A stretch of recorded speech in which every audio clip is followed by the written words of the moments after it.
there, greetings from Las Vegas. We are down to the last 3 games of the pro football season. That just hurts to say, but this Sunday is going to be a blast, and we're going to get you ready for it. Beat the Odds starts right now. From our Las Vegas studios, this is Beat the Odds, sponsored by Superbook Westgate Las Vegas.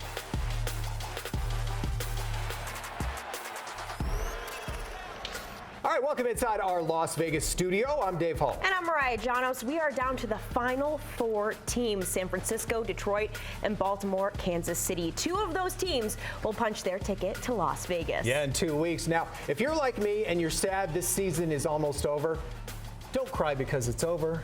Smile because it happened. Oh, calm down, Dr. Phil. It's just football. We've got a championship show today. I was more of a Donahue guy anyway. All right, whatever. All right, coming up, I'm going to wheel myself over to the desk. Coming up, Jack and Teddy will tackle both games and the betting trends in all 4 games, plus their best bets for Championship Sunday. And we've got former fullback Tony Richardson on the show today to get his predictions for this weekend. Plus, Brandon Marshall is back to talk under-the-radar players that may be the difference makers on Sunday. I'll be back in a bit. All you, Dave.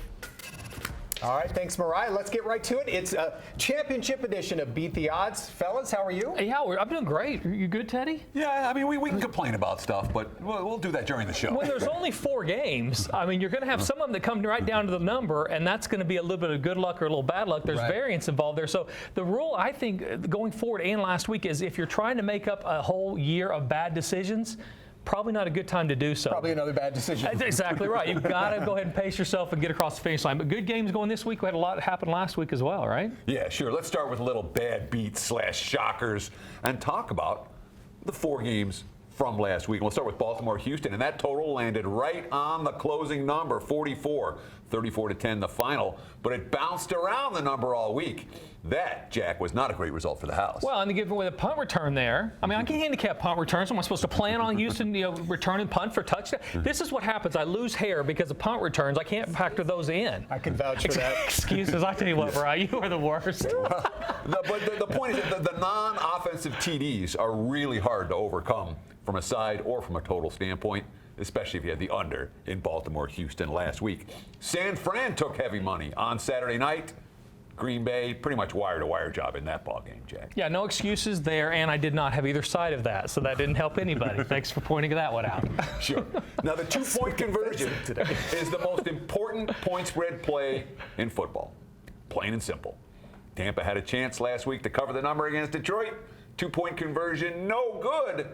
Tampa loses despite outgaining Detroit by more than 1.5 yards per play. Not only do they lose against the spread as well. That one hurt me. That's what happened when you get spoiled. I mean, you expect to win. There was a penalty on that. Nice play call, by the way. Throw in the back of his head. Evans can't catch the ball. So, yeah, 2-point conversions definitely matter a ton. And, by the way, it's the right decision because you get those situations where you're down 2 scores in the fourth quarter. You do have a better percentage of getting one of those 2, and you're playing for the lead. So you'll hear people around the country wonder about that, but that was absolutely the right decision in the fourth quarter. I'm not a huge analytics guy, but certainly that was the right decision. And that game was tied. Do you need a hug? I do. I'm telling you. I've been in the fetal position. So I'm losing hair. I don't like losing. Listen, both of you guys have been crushing all season, but you both always say, look, you're going to have bad weekends. Sure. And last weekend, hey, you took one in the shorts, Every once in a while, yeah, you get it right in the keister, so that happens. So. I hate losing on missed 2-point conversions. And, of course, speaking of missed, the Bass missed field goal for Buffalo equals KC survives and advanced. All that said, even if the field goal is good, Mahomes would have had $140, 1:40 left, and 2 times out. Yep. I'm not convinced that Buffalo would have won either way. Yeah, that ended up being a good one for you and I both, right? It was. Yeah. Indeed it was. All right, well, coming up, you guys hang tight. We're going to dive into the 2 games happening this weekend, of course. That's coming up next. First, though, running a Las Vegas sports book is a stressful job. Some days, hey, even the books, like Jack, take it in the old shorts. Mariah is at the Superbook Westgate Las Vegas with more. Thanks, Dave. I'm here with EVP of Superbook Operations, Jay Kornegay. Jay, last week you told me in order for the book to do well during the divisional round, there had to be at least one upset. We didn't really see that unless you want to count Kansas City, but that was a small margin. So overall, how did you guys do last weekend here at the book? Well, we did okay on Saturday, but we gave it back, plus some on Sunday, as the popular favorites really did win. We didn't get that big upset like you were talking about. We had Baltimore win, cover. San Francisco did win. Detroit won and covered. And the Kansas City was certainly a team that was popular at the end. So good Saturday, poor Sunday. Now, you guys do have early lines posted for the big games. Obviously, we don't know which teams are in it yet, so it's broken up by AFC and NFC, with the AFC is a slight 1.5-point favorite. How do you come up with that line? This is usually based off of the power rankings of the best teams in each conference, and that is Baltimore and San Francisco. If Baltimore were to face San Francisco in the game, we'd probably look at a short favorite for Baltimore. Of course, that's all going to change based off their championship performances, but it's usually based off of power rankings. You also have the odds released for next year's big game and who that potential winner could be. It's the usual suspects in the mix, but one surprise, Green Bay has crept up into the mix of teams. Was that all from their postseason performance? It's not just based off their postseason performance, it's based off their last maybe third of the season. And they have a very young quarterback, they have a very young team. It seems like they have a lot of pieces in place to make a run next year. All right, Jay, thank you so much. Dave, we'll send it back to you in studio. All right, thanks, guys. Up next, Teddy and Jack will take a deep dive into the championship games, plus which under-the-radar players could be the keys. Brandon Marshall tells us next. Before we take our first time out, with 2 touchdowns in Buffalo, Kansas City's Patrick Mahomes and Travis Kelce broke the record for most combined touchdowns by any quarterback-receiver duo in league history. Who did they pass? The answer after the break. Beat the Odds is sponsored by Superbook Westgate Las Vegas.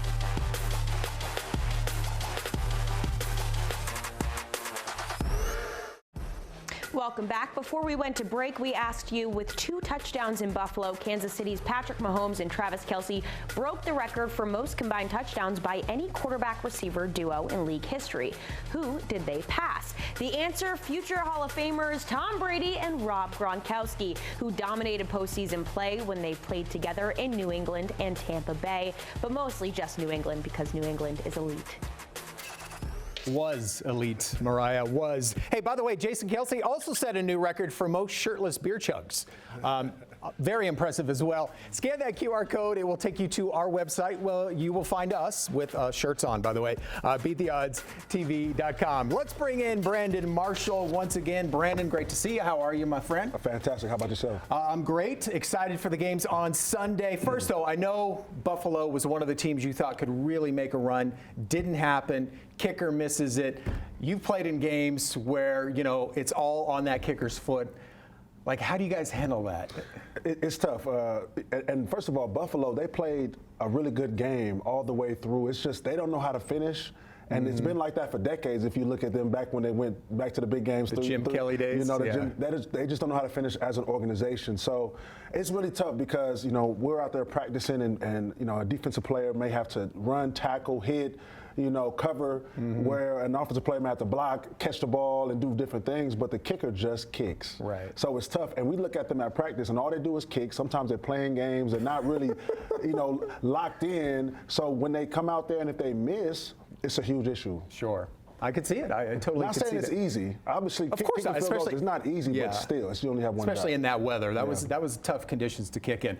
All right, well, let's talk about, we know the big stars. Yeah. You know, Mahomes, Lamar Jackson, Christian McCaffrey, tons of big stars this weekend. How about a couple under-the-radar guys who you think could be the difference between winning and losing some of these games? Well, I'm going to go with all the teams. So first of all, San Francisco, I have to go with Juwan Johnson. You know, I mean, if Deebo Samuel's going to be out, he has to play big. He has to step up because first of all, the Detroit secondary isn't.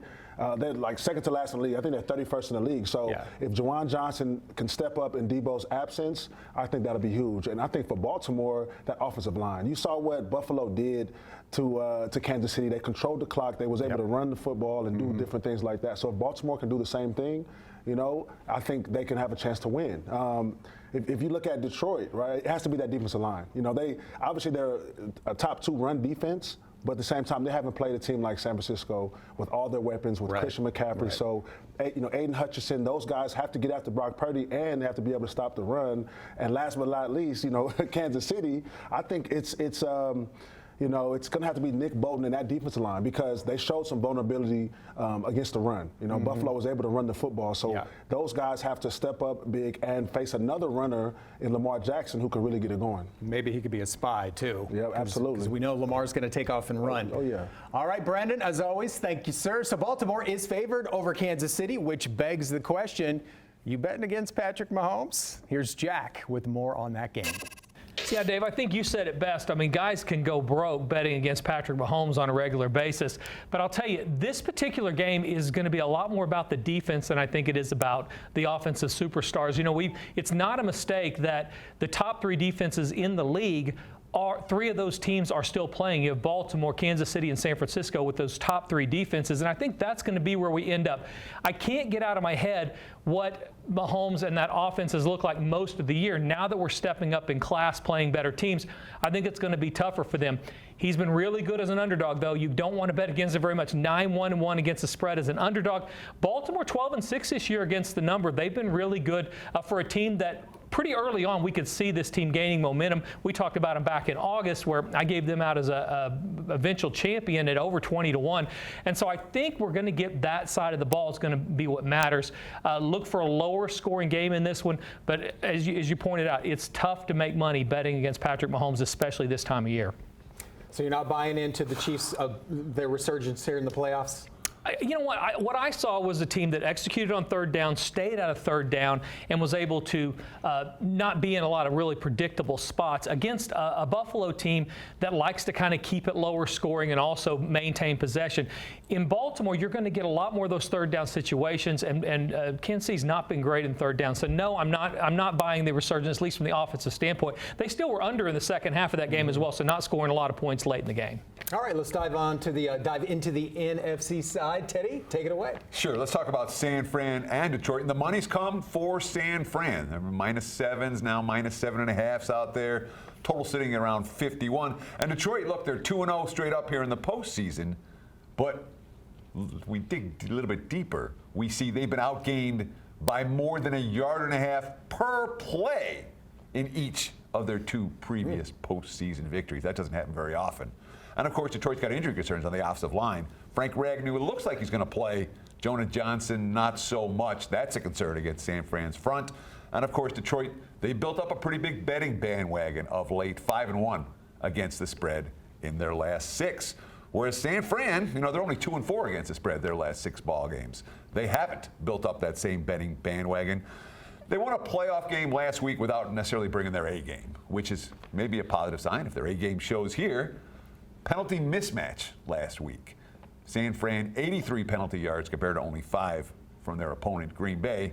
But it's worth noting, this is a San Fran team, who have they beaten since November? Slumping Philly, dismal Arizona, dismal Washington, and by 3 only last week against Green Bay. So they have not played great football down the stretch. Well, in Detroit, this is only their second outdoor game since the middle of October. They went and played at Chicago, but they've been in a dome. I think that Miami and teams like that are wondering who they upset at the scheduling office. They've been playing everybody outside cold. Where Detroit, this is really their first opportunity in a while to go outside. So we'll see how that plays in as well. All right, good stuff. Thank you, fellas. Well, if Baltimore is going to punch their tickets to Vegas, Lamar Jackson needs to have a great game. Question is, will he? Well, these two are going to battle over that. Our player prop showdown is next.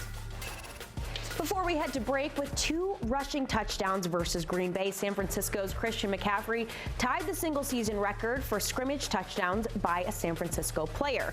Who did he tie? The answer after the break.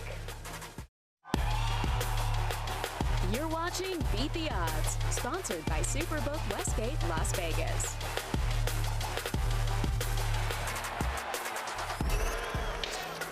Welcome back. Before the break, we asked you, with 2 rushing touchdowns versus Green Bay, San Francisco's Christian McCaffrey tied the single-season record for scrimmage touchdowns by a San Francisco player. Who did he tie? The answer, the great Jerry Rice, who had sole possession of the record before McCaffrey's 2 scores last weekend. 4 teams left standing: San Francisco, Detroit, Baltimore, and Kansas City, all trying to make it to Las Vegas. And I am joined now by someone who spent 11 years in Kansas City, former fullback Tony Richardson. Tony, thanks so much for joining us. Let's start in KC. This team has not looked like the juggernaut we've seen in past seasons, yet here they are contending in the AFC Championship. What have you seen from Kansas City lately that's elevated them to this point in the postseason? I mean, it really all starts with, Patrick Mahomes. It's, it's one of those things, like, a lot of people were like worried and everything else. And they were like, well, there's a person in the stands. There's a Swiftie in the fans. Maybe there's some distractions. But I do believe, there was a transition of losing, because Eric Bieniemy's a tough, hard-nosed, in-your-face type coach. So it's one of those things. It's like, losing that. And I think it just kind of took them a little bit of time, because it was a young receiving core, lines up off sides, all those kind of things. But when you have a guy by the name of Patrick Mahomes, it helps a lot. And I think they're hitting their stride at the right time. And where do you think the struggle will be for KC against Baltimore?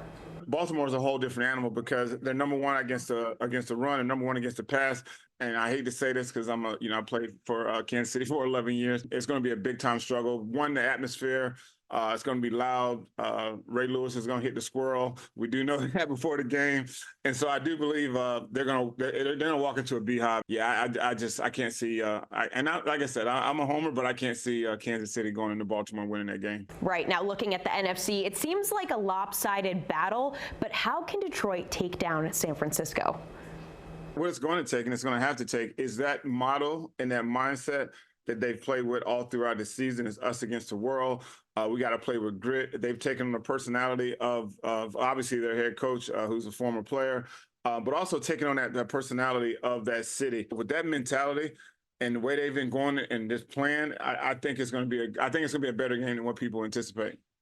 All right, before I let you go, prediction for which 2 teams are left standing after this weekend and take the trip out here to Las Vegas? I'm probably going to have to go with, Christian McCaffrey, the way they're running the ball, Kittle, that defense, Fred Warner, those guys in San Francisco are knocking the lights out of people. It's going to be Baltimore and San Francisco, with Baltimore winning the big game.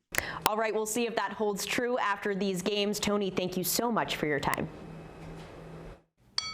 Well, these guys haven't seen a gym since the mullet was cool. Wait, I think the mullet's still cool. No matter, though, it's Teddy against Jack in our Player Prop Showdown. Today, the boys will battle over Lamar Jackson rushing yards. Sure, and the wise guys have bet this one under. It's 66.5, now down to 63.5. I'm not buying it. I like Lamar Jackson over his rushing yards. Look, he had 11 carries for 100 yards last week. He's going to get his chances. He averaged 9 attempts per game full season, but when you take out the blowouts, it was more than that. They rushed him less when they didn't need to, keeping him fresh. Josh Allen against KC defense last week. Jack talked about it earlier, 72 rushing yards in that ball game. It's not like this is a defense that you can't run against from the quarterback position. And last but not least, we're talking about a game of this magnitude. There's no holding back now. They're not saving him for next week. Any chance they need Lamar Jackson to run, they're going to run him. I think he goes over the number. Yeah, no chance. I think it stays under for sure. I mean, Lamar Jackson, a year ago, his wife or his mom was hanging out with the GM trying to work out his contract. He was on the bench because he was hurt. Attrition is everything this time of year. He's going to throw first. I think this goes under the total, as Kansas City will make that a priority to stop the run with Lamar. All right, boys, thank you. Can you teach an old dog new tricks? We're about to find out, and Jack, you're the old dog in this story. You cannot. I'll tell you right now. Best bets are next. All right, welcome back to Beat the Odds. Before we get to best bets, we have viewers reach out and ask.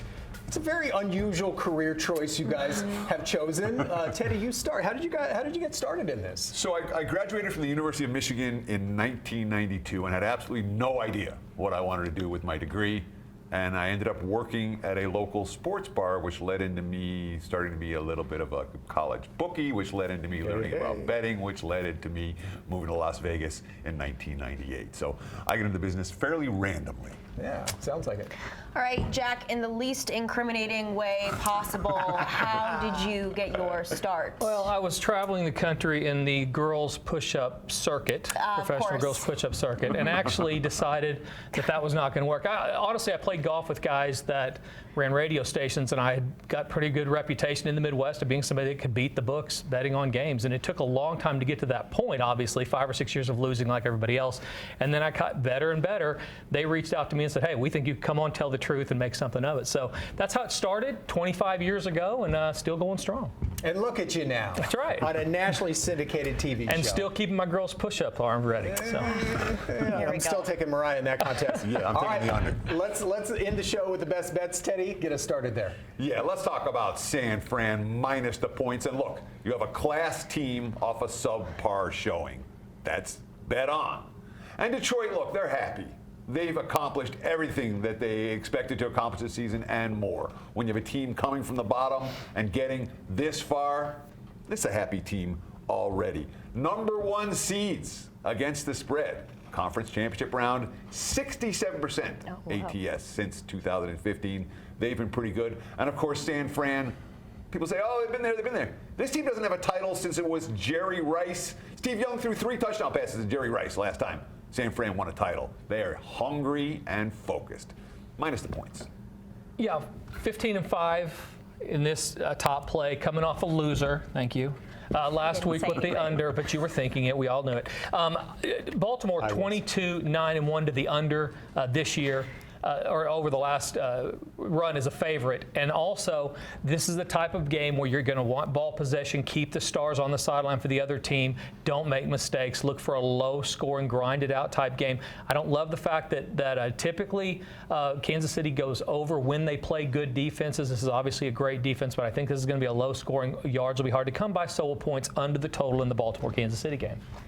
All right, I don't know if you missed the show last week. Hopefully you didn't. Hopefully you watch every week because it's money every week. But Jack challenged Mariah here You to a girls. initiated the challenge. No, he did. To a girls push-up contest. Who challenges somebody to a girls push-up contest? Is You that a did, thing? and you just brought it up again. Okay, so roll the tape. We're You going to started this. no. We're going. We don't have that tape. It was erased. So we're going to have that contest next week. So stick around next week. Beat the odds. We'll show Leg you. wrestling also. We're doing multiple That's events. going to be me and Teddy.